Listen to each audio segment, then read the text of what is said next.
So today we're going to be looking at how you can add like categories, like folder categories, to your favorites tab on the side tab of your Finder. It's very simple to do. All you need to do is open up Finder first of all, and then go up to the top bar on the left hand side, click Finder itself. All we want to do then is hit Preferences, and once we've got this little Preferences window up, we want to click Sidebar. As you can see here, we can tick several different things. I'll just move this over so we can kind of see in the background here. So I untick pictures, music and movies. You can now see that these disappear. So we tick those back, you can now see. So that's basically how you do that. And if you wanted to add a folder to your sidebar, it's very simple to do that. We'll just put these, this particular folder on here like so.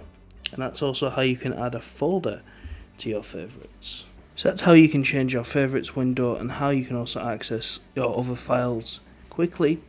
So, thanks for watching. Please like, comment and subscribe.